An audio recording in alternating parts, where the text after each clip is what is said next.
On January 22nd, Premier David Eby of BC announced Phase 1 of British Columbia's new critical minerals strategy during a speech at AME Roundup in Vancouver. This is obviously a huge step forward for BC as a jurisdiction into a sustainable, decarbonized future that looks to be more and more defined by access to the critical minerals needed to build that future. BC is obviously a global leader in mining. There's an estimated 35,000 people that are employed in that province in the mining and exploration sectors. Tens of billions of dollars of economic activity is spurred by it. 16 of Canada's 31 critical minerals are found in deposits in BC. And so I just thought it would be an interesting exercise here to bring on someone who will be no stranger to my listeners and who has some interesting and no doubt subject-specific thoughts to provide for us. But yeah, Chris Taylor is going to be joining me here to explore this news release, maybe what it did and what it didn't entail, and maybe just its ramifications for mining the province in general. And so, yeah, Chris, thank you for your time, and how are you today? I'm doing great, Matthew. It's great to talk to you again. Yeah, no, and I always enjoy our conversations. You're an articulate and candid man, and I'm hoping that this can be an interesting conversation for people. I'll try not to put you on the spot too hard. So I'll start with a brief overview here, right? I mean, January 22nd, like I said, Phase 1 of the new critical mineral strategy is released. There's 11 total points. I think that you can kind of condense it down into just kind of 5 or 6 talking points here. I'll run through these, and then I'll pass it off to Chris for a couple of questions on that. But so BC plans to start a critical minerals project advancement office to help companies work through the development process, plans to invest in geoscience, critical mineral infrastructure, and even the projects themselves, as well as targeted incentivization programs, increased training initiatives for skilled and unskilled mining jobs, promoting BC's ESG advantage, working more closely with First Nations, and reforming the Mineral Tenure Act. And so I think we're going to touch on all of these in some way, shape, or form, I think, as we go here, Chris. But maybe just, again, kind of starting, nice, broad, 30,000-foot view. What sticks out to you as particularly positive based on what your understanding of the release? Well, Matthew, the first point here that I would highlight as being positive is that there is genuine interest now on the part of politicians, and this is like at a provincial level here in British Columbia, but also at a federal level in Canada, of bringing forward like these sort of critical mineral strategies. And generally, that's just a support of exploration. That's a support of mining. And as somebody that's been in the industry here in Canada and internationally for a long time now, I'd say that that's a very good, it's a very good gesture to receive from the government, is that they're going to be supportive of these sort of initiatives. I think for a long time, there's been what I describe as it's a very sad absence of knowledge in the general public that mining is an active industry in Canada or in any particular province. I often encounter that when I'm traveling internationally and tell people what I do for a living, and they'll say, "Oh, we didn't know that we mined anything in these jurisdictions." And I'll say, "Oh, actually, it's a major producer of X, Y, and Z commodities." And so I really like to see that the government is speaking publicly in a clear way that they're supportive of these sort of initiatives, and that's a sea change in Canadian politics. And that's interesting. That's actually going to be closer to the end of our conversation. I want to talk about the battle for the hearts and minds, so to speak, or that public outreach as you're phrasing it. But I think let's just keep that for now set aside. Maybe what's missing. So I mean, I was reading, in my research for this, I was reading about other kind of critiques or criticisms, and people were maybe hoping to see more specific regulatory financial incentives. Right? I mean, this is phase 1. It's obviously going to be very high level. I guess from you though, and so this is maybe take this question where you have to take it to have a productive answer. But I guess I could ask you what was missing that you would hope to see, or failing that maybe, right? If you kind of are happy with what you have found. What is the biggest gap or strategy what's the biggest gap that needs to be built to be traversed that you're concerned might not be successful at the current moment? Well, if you'd asked me this question, say 15 years ago right now, I would be, or 20 years ago, oh boy, time really passes pretty quickly. But I'd be maybe up at the Red Chris deposit in northern British Columbia, and I'd tell you that what we needed most direly was infrastructure.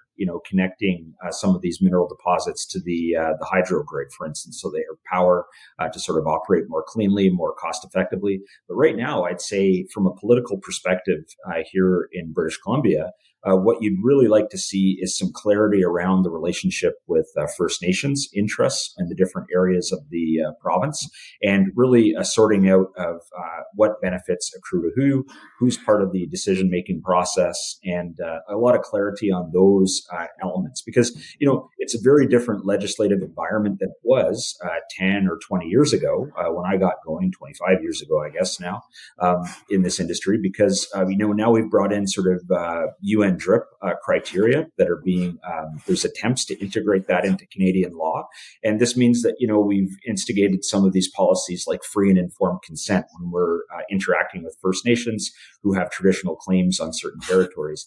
Those are the sort of things that I really want to see straightened out within government and within industry, because both on the industry side, where we just want to get projects built, we want to make discoveries, we want to get the work done, we want to take investor money and efficiently convert it into drilled meters in the ground. And on the First Nation side, where they want to see good stewardship of the land and they want to see economic benefits accruing to the people that are impacted by the projects. Everybody needs clarity in these situations. And I just don't see that right now within policy, unfortunately. And that's interesting too. We will, maybe I'll push that ahead here. I have a couple more questions. I will just to finish off this overview kind of topic, but the First Nations aspect that you discussed is on our list here today. And I think it's interesting. You discuss kind of that, how, philosophically it's easy to express, like you say, United Nations Declarations of Rights of Indigenous People, UNDRIP, it's easy to express support, but turning that philosophy into meaningful, concrete regulatory procedure is a very difficult and challenging task. But we'll get to that though, right? So I just want let's finish off my overview here. We'll skip to that in a second. But let's just talk about, you talked about kind of political support. So obviously, if anybody knows the Canadian political landscape, NDP, the Dippers, they're the ones that you would suggest would be most opposed to mining and exploitation. David Eby is an NDP premier, so you're seeing that support from what you would call it from the left would be more traditionally oppositional. Are there issues? I see, the BC United or the Liberals, the new United Party, upset about the carbon tax, right? From your vantage point, I guess, is there a risk that this critical mining strategy might become a political football, or do you see sincere and genuine buy-in across the spectrum? We could get into a very deep in the weeds discussion about general left versus right politics and the changing sort of voter base within the NDP. The NDP in Canada was very traditionally like a labor-based party. Like these are the people that were heavily involved with unions, labor jobs, blue-collar jobs, the kind of jobs that you'd see in the mining industry, the forestry industry, auto workers, this sort of stuff. And there's a little bit of a detachment that I sense in some of that politics. Like the left politics has really become a little bit more around protectionism, socialism, and some of these other items, more isms than there would have been traditionally within these groups. So that's a whole separate discussion that I don't think we need to embark on right now. BC oscillates between what used to be called the Liberal Party and the NDP, basically being the parties in control. There hasn't been like a strong Conservative Party in provincial politics for a very long time. So what we're looking at here, again, the Liberals are now called the United Party, I believe. I have to get up to date on my political rhetoric here, but I've attended mine openings by different government officials over the years, and there's always lip service that there's support for the industry, and then there's policy that's supportive for the industry. And some of these policy announcements that you brought out recently, like there was a little bit of a red flag with me in that we had a policy announcement that was basically made public, not through press releases or other clear to understand media formats, but there was a PowerPoint presentation which I've looked at on I'd say a relatively obscure government website that I'd never experienced before, and here it had sort of these aspirational changes to the mining law and implementation of the mining law here in British Columbia, and it's very sparse on details. It's not really getting a lot of front and center press that way, and it's it's trying to integrate again the UN DRIP policies with provincial and Canadian law.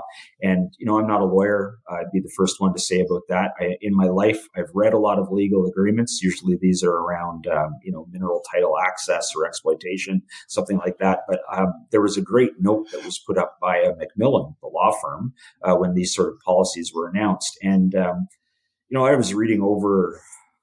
It was the gambit. Like I always make sure when I do reading about politics or the news that I read from the left and I read from the right. So I get both sides of the equation. And I think if you're reading these policy change announcements from a left perspective, you're looking at something that seems largely procedural. And maybe this is implementing, more policies, more check boxes. I've heard commentary from some of the First Nations groups that they think it'll be detrimental to getting things organized and getting benefit agreements in place. That's just, one side of commentary. And then if you read from the right, you'd think that this is apocalyptic. Some of these proposed changes, that's probably the right term to use. Like suddenly the people of the province will lose access to all their hitherto enjoyed rights. I think what we're going to have here is a long consultation process between First Nations, between the non-First Nations public in British Columbia. And I really worry when I see announcements like this, that this is legislation that the government is trying to rush. If there's something that we do, I'm going to get off on a bit of a tangent, and I hope that's okay. Yep, go for it. So part of implementing UN DRIP policies in Canada is that concept of free and informed consent. If I went in as a mining company into a northern community in British Columbia, any community, and I put up a poster at the convenience store, I tacked it on the message board, and I said, we're going to have a meeting on Wednesday night. Anybody that's interested in the project, come and show up. We'll give you some coffee and donuts, and away you go. That would not be perceived legally as free and informed consent, because I have not actively reached out and tried to engage the community and really tried to get everybody involved. Now, when I see the BC government posting an announcement about major policy changes, sort of tucked away on a website with no details incorporated in that information, that seems to me like the equivalent of tacking up a notice about a community meeting, in the convenience store entryway bulletin board. Like, you're going to need to have real discussion between First Nations people and the non-First Nations population of BC if you're going to implement major changes like this. This isn't the sort of thing that could be rushed. And I worry a little bit, there's been court rulings that the BC government would have, say, 18 months to begin solving these sort of like reconciliation-based sort of equations in administering land. Well, I think what we're headed into here is another election cycle in BC, and I worry a little bit that the government is trying to get a solution in place rapidly, legislation in place rapidly in this spring session without enough informed consent from the non-First Nations population in BC who this does affect, and indeed rushing the First Nations to try to ram some sort of change through at the same time. I think it's a rushed process, and I think people need to be careful so that we get the right legislation in place that benefits all parties. Another classic example of how a 4-year election cycle can submarine otherwise reasonable efforts, right, that last and take longer to produce than a 4-year cycle, right? So that short-sighted approach to these things. And I agree. I mean, if BC is looking to essentially rebuild the whole foundation of their mining exploitation industries, and it's not something that should be taken lightly, and it should require, as you say, free and informed consent from every community involved. And I think that, so like you say, we will transition here and discuss this for a second. I do want to, there's one more question I might swing back to here, but I think for me, the tension, it does lie in not knowing, right? And this, for me, it could just be you kind of made it into a kind of a political spectrum issue. And I think that's an interesting kind of conversation or point to make. But for me, it could just be a reasonable additional layer of bureaucracy, or it could be totally oppressive and just totally kind of blow up the entire process as we know it, right? And the tension lies in not knowing, right? And so for me, I think about BC's First Nation communities, right? And of course, I know that they're huge and diverse geographically and population-wise, so there's no blanket statement to be made here. But, based on my understanding, and I think that you would agree here, that there is significant support in many communities and in hereditary and elected leadership positions for resource exploration and extraction. It's just a matter of of responsibility in doing so, and then a matter of how that pie gets sliced up and divvied up, right? And so they attempt to marry those concepts with UNDRIP. It's not necessarily, or does not have to be revolutionary, but the risk is that it could be, and when that's rushed, it becomes a damaging thing. I guess, I mean, do you want to discuss, I have more particular questions as we go here, but just generally speaking, do you want to give your perspective as Chris Taylor, boots on the ground in BC, on if you wanted to maybe discuss how much support versus opposition is it kind of couched in hesitancy on both sides, right? People in the middle of not sure what to believe or not sure what to think on the matter. But what do you see when you're engaging in community consultation with First Nations communities themselves, like you say, from Red Chris all the way down down south to Kodiak? What have you seen? Well, maybe the best way to express this is anecdotally. And, I've been fortunate, like the big gold project that we sold to Kinross 2 years ago now, which is in Ontario. I sat through a number of, I would describe them as relatively terrifying meetings over the course of my career. And people would imagine that those terrifying meetings are with the CEOs of big mining companies. But I'll be honest, like some of the most terrifying meetings are when you're trying to get to know a group of strangers sitting across the table from you, typically, like you're physically sitting, in a community across the table. And,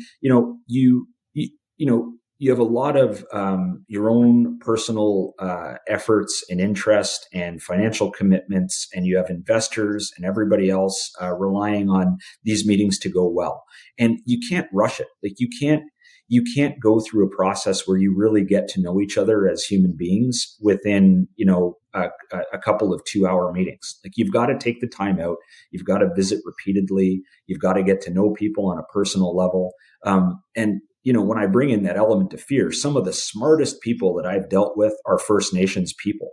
And one of the guys that I remember very distinctly was a chief of one of the communities that we were dealing with. And the guy is formally educated as an accountant. He can do mental math at about 5 times the rate that I can, right? So I'm always at a disadvantage when I'm talking to him about benefits on an agreement. And, the benefit that brings to the community when he has the ability to rapidly work through the pros and cons of what's being approached or being proposed. And, he's got a really good leg up on discussion. I mean, these are people every level.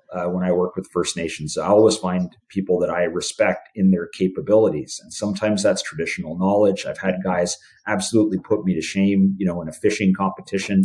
I've had guys showing me the land use, like the history of the land use, like just fascinating information, even extending to like spiritual practice.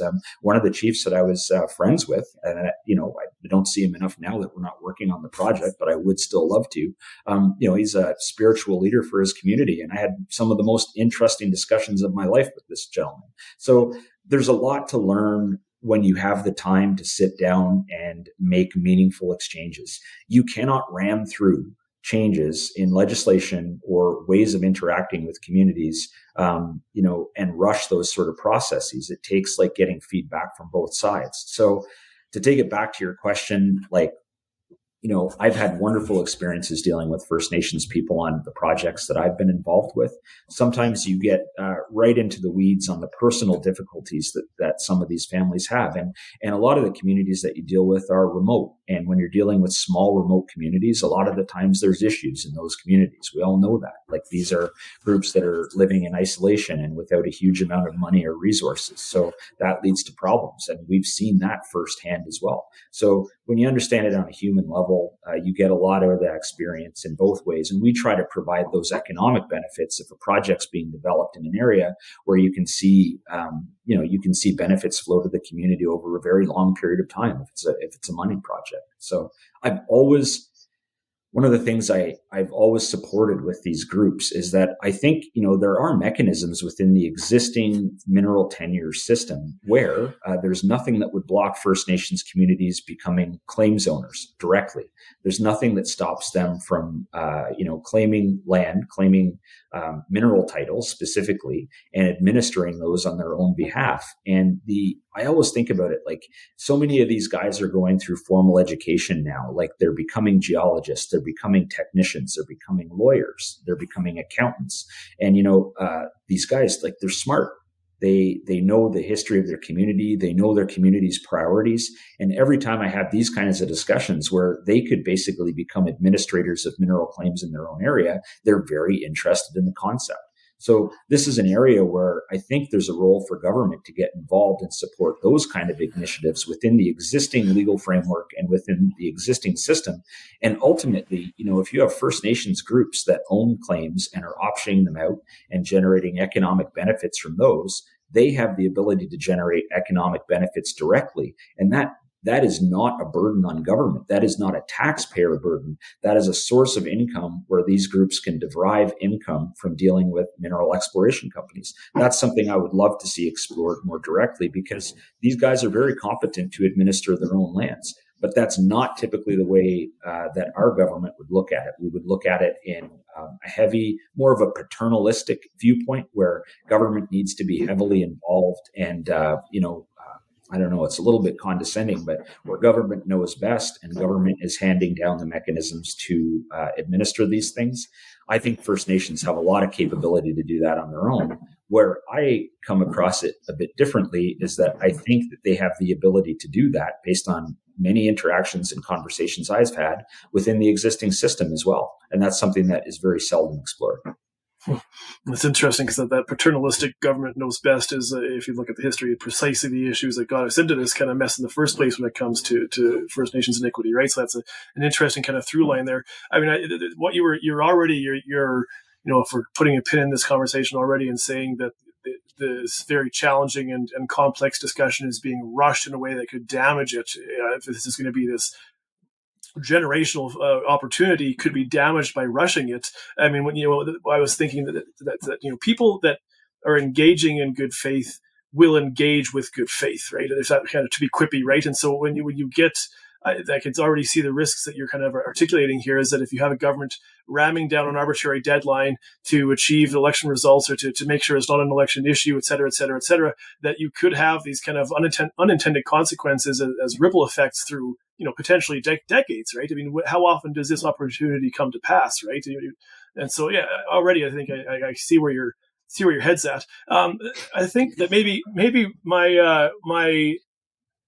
the question I have for you is a follow-up to that, and I think you've already kind of alluded to it here with even the kind of like the land claims become your own kind of prospector sort of aspect of it. I mean, so kind of a twofold thing. And so maybe I'll just start with part one is that, I mean, if you were, the kind of the cliched, God Emperor for a day of BC's, new critical mineral strategy, what would you do? What would it look like? I mean, again, I don't mean to kind of put you on the spot and make you maybe kind of step into hot water in a jurisdiction that you obviously are calling home right now. But what would the end solution be if you were trying to marry this idea of, obeying or honoring kind of UN DRIP kind of policy while still maintaining competitive advantages or BC compared to the world competitive advantages? What would it look like from your end? Or is that you've already articulated it? Well, I think I'd God Emperor. I mean, don't tell any of my family that idea. I mean, I'd probably get in some bad discussions. But I read a good book once, God Emperor of Dune. The old Frank Herbert series from like the 70s. Anyway, so if I could do it, there were some good policies we saw in Ontario, which was some of the First Nations groups, or most of them that I was interacting with, had very good experience with mining. And they had staff on hand who were GIS experts, who were mineral title experts, who were administering agreements with forestry companies, with mining companies, with other groups that had different land use. And these bands, these groups would basically have staff on hand that would be on top of all this. And it made it a lot easier to interact with, because there were GIS databases that were assembled that were also administered by First Nations. They would have all the appropriate contacts with government. And I think if you establish groups of GIS specialists, geologists, dare say, with different, with different First Nations groups. These people would, for the relatively minimal cost of like their salary and upkeep, they would be intimately on top of land use in their area. They would be fully capable of, staking mineral claims and administering those on their own, directly entering into mineral benefit agreements with groups or option agreements if they have a pool of properties that they would like to option out to exploration companies that could earn an interest on. So I think that initial investment, it's like the old story of like, do you give a man a fish or do you teach a man to fish? And in this sense, like, if you have the technical expertise that are within the First Nations that can do all of these things, then they have the ability to start being economic drivers in their own rights. And that's what I would really hope to see, is a higher level of that technical expertise within the First Nations groups themselves. Some of them are very well administered like that in BC right now. Won't get into names, but there are some groups that are very much on top of this and some groups that are very much behind. And the ones that are on top of it have very good economic benefits agreements, very clear pathways through permitting and consultation, and they're way ahead in terms of economic opportunity over the groups that are not. And I'd like to see all groups have these capabilities so that they can get into direct partnerships with industry and also have better control. If there's issues in their areas of traditional land use that they know are problematic for mineral claims, these are things where they can have them out of staking. I think that's what they really would like. That is an aim. In many cases, there are areas that they view because of ongoing and traditional land use as being like sacred or being very important to the community for one use or another, traditional hunting methods, whatever it might be in each individual area. And, we need to be able to respect those, and they need to be able to control it. They should have more ability to do that on their own without having somebody else tell them how to do it. And I think the way to do that is to raise the level of expertise within each group. And I find that really interesting. That's actually a very elegant solution to what could be a very complicated problem if we do this wrong, right? And it doesn't throw the baby out with the bathwater, and it allows pre-existing skill sets and knowledges to kind of just to puzzle piece fit in there quite nicely. No, I think I'll subscribe to your newsletter if you ever start one. But I think that maybe my follow up to that then is, so we have your understanding, I think, that has been kind of decently espoused now by you. But what about the government? I mean, and then again, maybe this is water cooler talk kind of stuff. But I mean, have you heard rumors or whispers, or do you have an understanding? I mean, you kind of articulated that you've expressed that you were concerned about maybe the approach being a little rushed and maybe a little paternalistic. Have you heard of potential new formats that maybe you are privy to explain with us right now? Well, I think David Eby's discussion at the Roundup was a good start, talking about how there'll be different organization and basically, I don't know if it's so much construction or assembly of new branches of government that'll facilitate critical mineral exploration and this sort of thing. So that's great. These are tools that we have partial access to right now within the existing system, but there's always room for improvement. So there's that. So I think it's moving in the right direction, but I think it's really, it's almost less on the government side than it is on, empowering communities to do a lot of these things on their own. I think that's where I really, put my focus. Mm-hmm. And so maybe I'll put a pin in that for now, and if we have come back to it, so be it. Right, it is a rather large and fundamental part of this conversation. But I just wanted to get to the MABC, Mining Association of BC. They responded to the June 22nd Phase 1 policy. They came up with their own kind of 5 listed demands, and most of them, faster permitting, more funding to First Nations for land use decisions. That kind of fits into what you were saying there.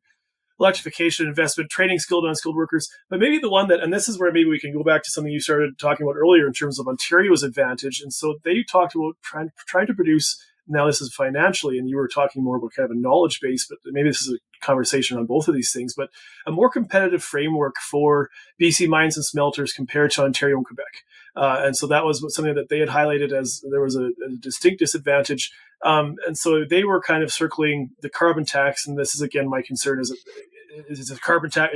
Carbon tax is one of those hot button controversies in Canada right now that I think it gets better or worse. It kind of, gets shoehorned into conversations, but if overarching conversation of financial incentives or disincentives. I mean, is BC actually at a material disadvantage? BC mines, BC smelters.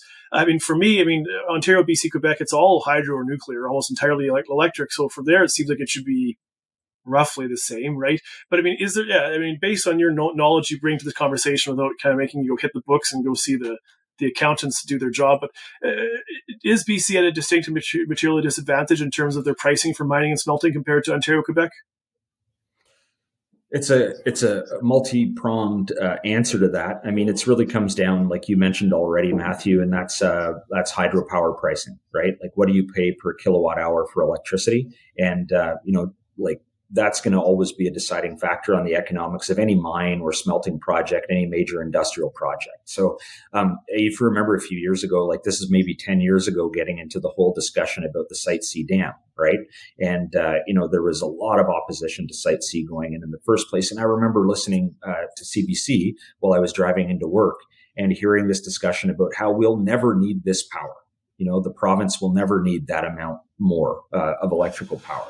And it was a really, in hindsight, a really dumb statement to make. And I can't remember what pundit it was saying that. But I was looking at numbers recently, and it's like I think it's about a third, so 33% roughly of BC's power is now imported because we have a deficit of power. And some of these things like talking about carbon pricing and municipal policies and other things like this. Well, I'm going through home renovations now. I'm updating an older house here in Vancouver, and I want to put a suite in the basement because we have enough space, and it would be great because we have a lot of students that live in this area, and it's a way that basically we can get, kind of you're part of the solution to the housing problem. Well, part of that is that I have to replace a fully functional gas boiler with an electrical system.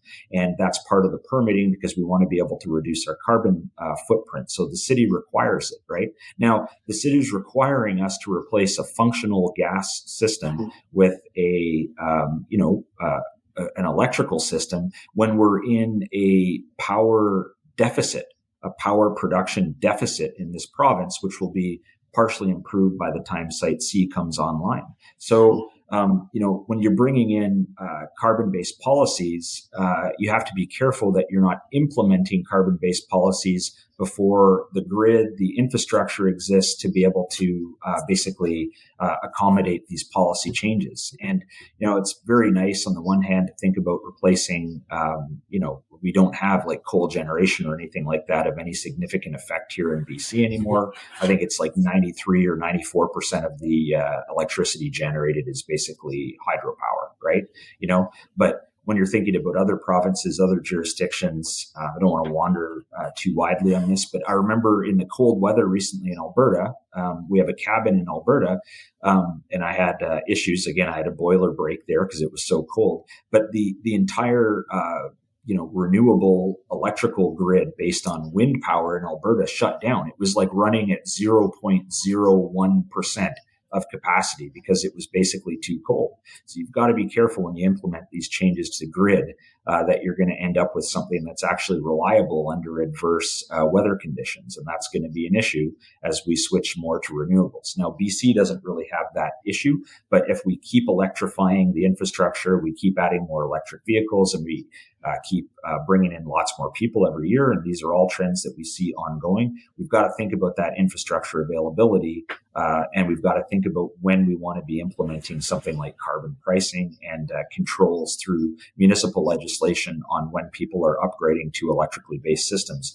If you talk to any contractor, any electrical contractor in the city of Vancouver right now, they'll tell you that it's difficult to get these sort of electrical permits, expanded through the city, and the wait times for processing these things are very long, and there's just a lot of strain on the electrical grid because of ongoing electrification. So maybe that's not an environment where you want to be making changes to carbon policy right now until some of the infrastructure is in place. And, when you're thinking about large industrial projects, largely this comes down to pricing, and it comes down to environmental regulation.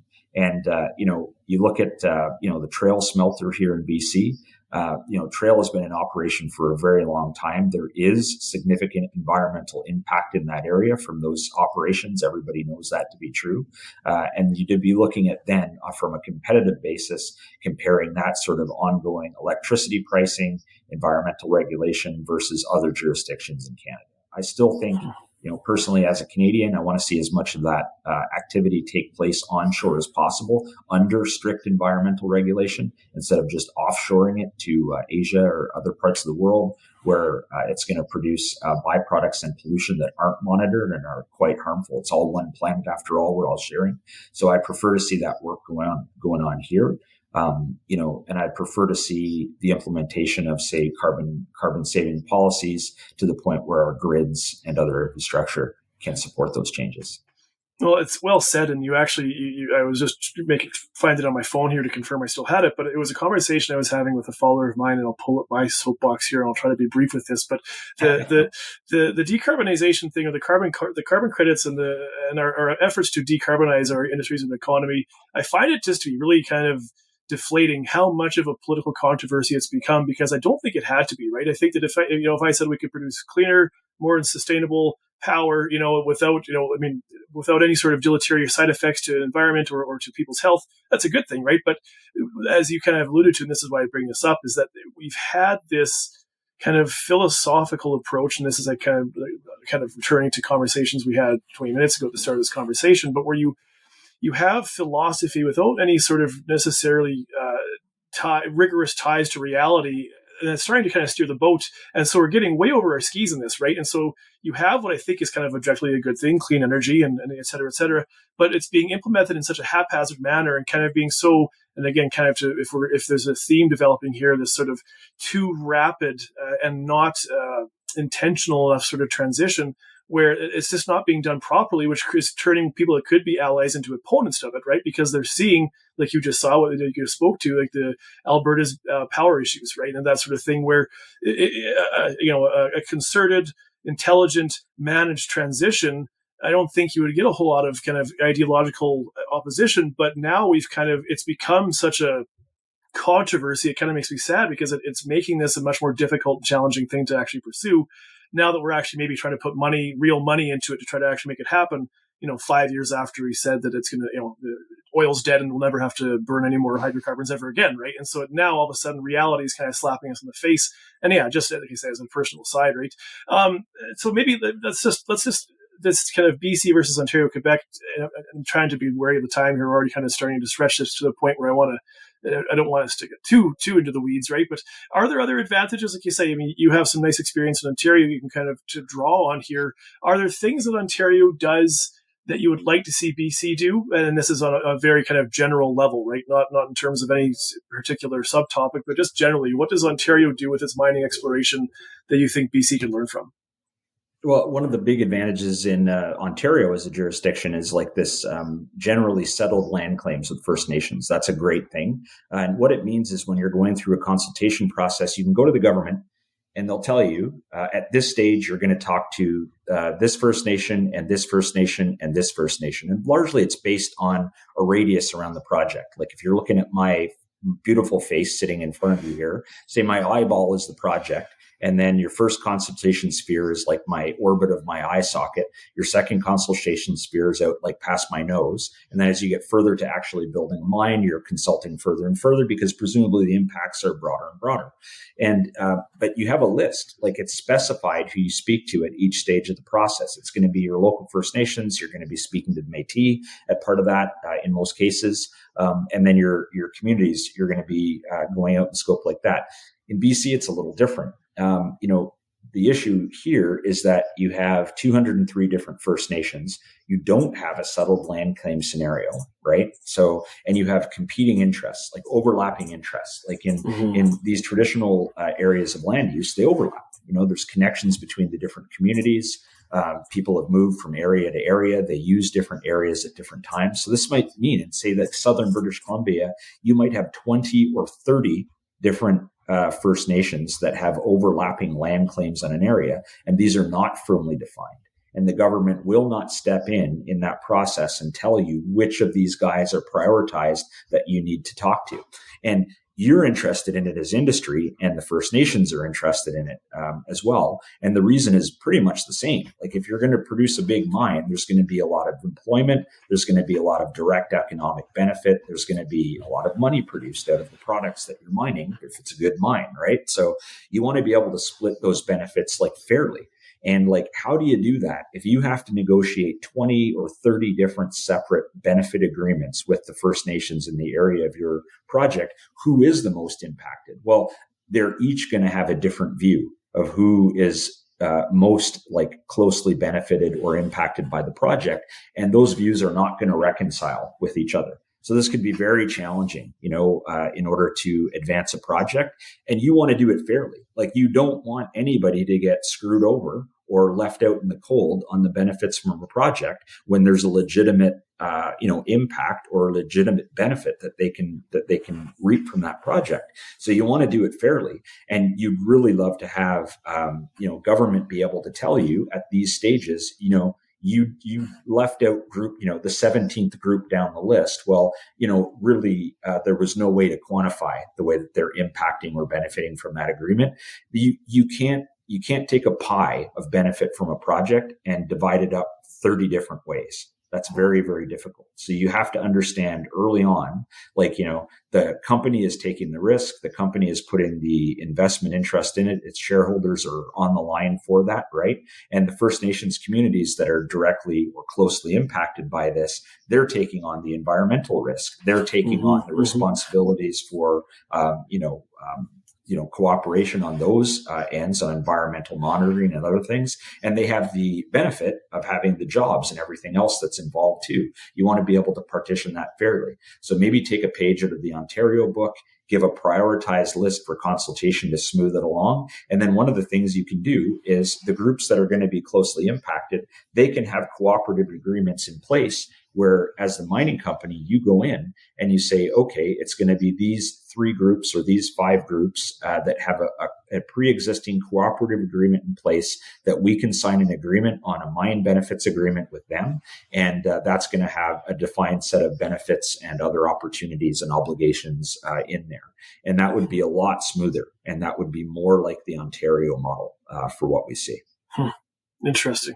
No, thank you. That's one that I don't have a meaningful enough kind of body of knowledge to respond to. So I appreciate the kind of taking me to class here for a second. I was debating setting this one aside, but I think it is worthy of inclusion, even if it is a couple extra minutes here, because for me, one of the questions I asked you was lip service versus taking things seriously. And obviously, I mean, you can tell someone's priorities based on how they spend their money, right? And really on a personal, on a governmental level, right? What do you spend your money on, right? And that tells you their priorities. And so, for me, this, and you'll see why I say this, but BC Hydro recently released their refreshed 10-year plan, evergreen 10-year plan here. $36 billion in spending has been announced on community and regional infrastructure projects in the province between 2024 and 2034, right? And so I think that I looked it up that BC's GDP is $270 billion. So you're looking at, obviously GDP is going to grow, 2 or 3% per year, whatever, but it's a not insignificant amount of money that's being planned to be spent over a 10-year period, right? So for me,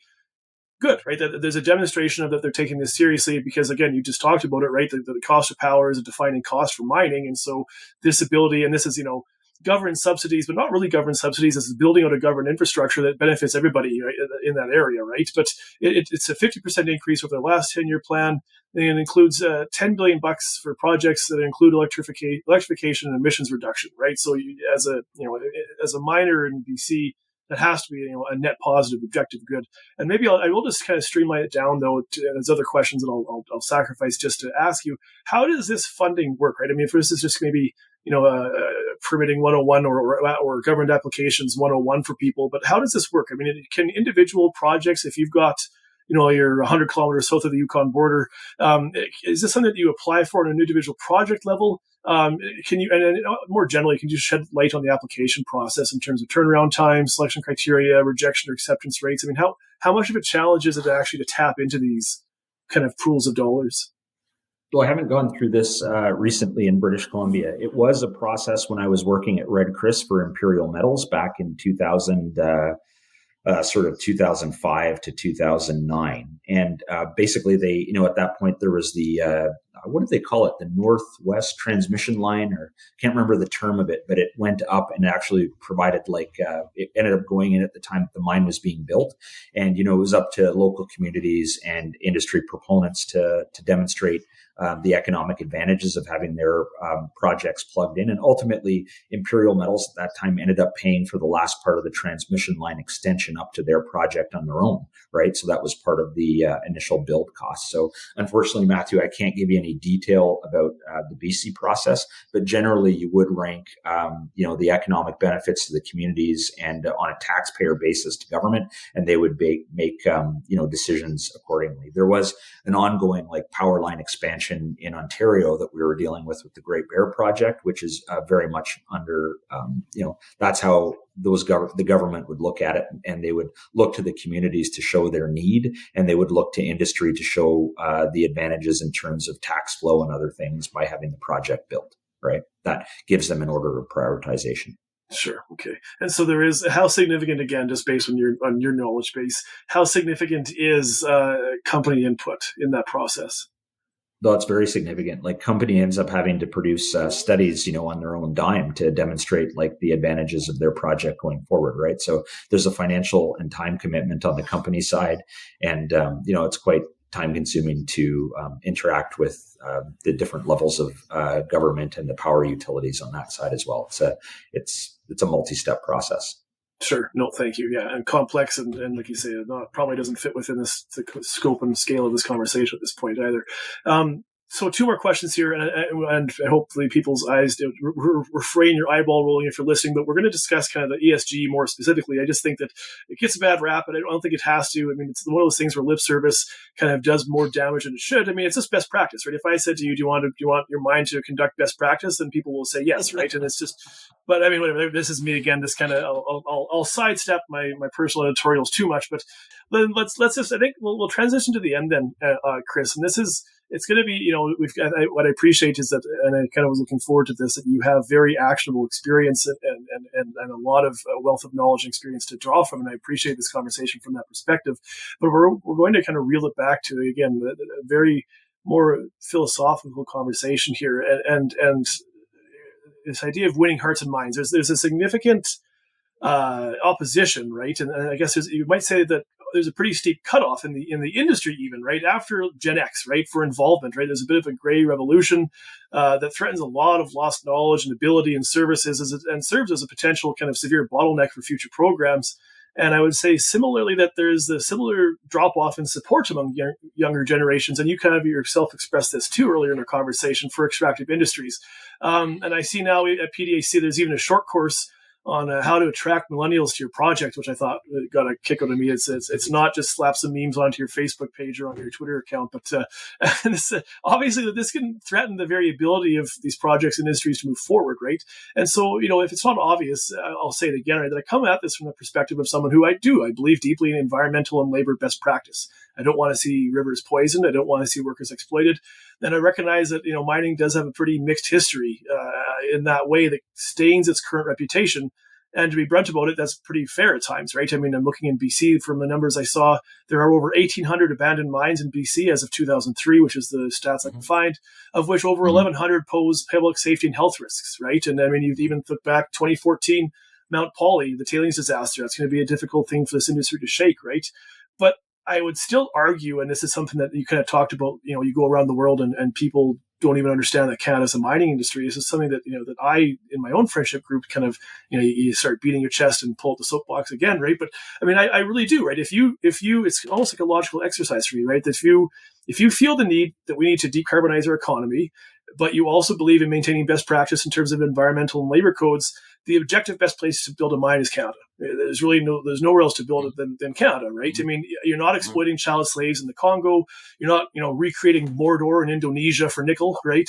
But it's occurring in a place where, and this is kind of the nature of Canada, that a lot of these projects are next door to marginalized communities, and this is such an obvious and incredible way for those communities to gain real economic benefits through increased consultation, through increased involvement, through meaningful, life-changing wages, right? And where smart, well executed government regulations. So you notice I added those qualifiers there based on our conversation, but can help avoid the risks of kind of unregulated extractive industries that we see in Indonesia or Congo, right? So, that's my spiel, right? And it's going to end with actually a pretty quick question. I mean, how do we win the battle for hearts and minds? How do we get younger generations and outsiders more involved and more supportive? I mean, I've got a couple of ideas that I would be happy to kind of shout off at you too, but I mean, what do you think, from general comments to specific initiatives? I mean, what are your thoughts on that topic? Well, number one starts at home, right? Every parent should explain to their kids where things come from. If you're using a product in the home, explain what it's made out of and where that came from and what that means when you buy it, right? What does your iPhone have in it? How many different metals? How many different plastics? What does that mean? Your clothes that you're wearing, your raincoat, what's that made out of? Is your raincoat made out of a barrel of oil? Well, in a way it is. People just don't understand that. So start at home, talk to your kids, make sure that they understand when they're using something that it came from somewhere, it got manufactured somewhere. And, in a sense, like, we got to make sure as a society that our younger generations grow up, right? There's a tendency amongst parents to coddle, right? And our society has a little bit of a tendency to coddle itself as well. And if you're going to use something, recognize the fact that it was produced somewhere. And you don't want to onshore the benefit here and offshore all the detritus and the problems, right? And that's what happens when you have extractive industries that don't operate within the West. Let's just say the West for the moment. So they've benefited that way for a long time. Companies have benefited by having cheaper labor and cheaper production in other jurisdictions. But the world is not a safer, more stable place than it was 20 years ago. We're seeing geopolitical fragmentation around the world. We're seeing increased armament now. We have a ground war going on in Europe. We've got all kinds of stuff going on in the Middle East in different places. It's not a more stable, better place. So we got to think about these things. We got to think, if you want to maintain our way of life, that we should be doing that responsibly in our own territories, and when I say responsibly, responsible to the people and responsible to the environment. So start at home, bring that into the elementary school curriculum, and make sure that people understand these points from a young age there as well, and get rid of that naivety that things just appear on a store shelf, or when you throw something in the garbage, it just disappears as well. These are products that have a beginning and they have an end, and people should understand that whole life cycle. So that's where I always tell people is start with your kids. My kids certainly got an earful when they were younger and are quite aware of those issues. And I think it helps us, understand the Gen Z generation. Like my kids right now, I have an 18-year-old daughter and I have a 15-year-old son, right? So this is the generation that really needs to understand these views, because they're going to be inheriting a world that's pretty politically divided and where production is heavily concentrated offshore from their perspective. I'd say get them to understand the benefits of potentially bringing more of that back and doing it properly this time, so that, they're not just looking at, like you said, thousands of unreclaimed mines here in British Columbia. Imagine what that looks like on a global basis when you think that you're basically exploiting elsewhere, not cleaning up afterwards and bringing all the products here. Educate them, and that should do the job.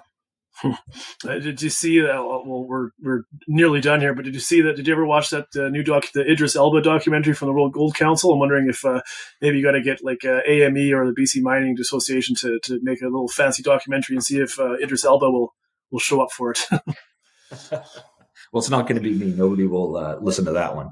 So yeah, it was an awesome bit of outreach, but we need to do that on a broader basis and talk about our industries as a whole.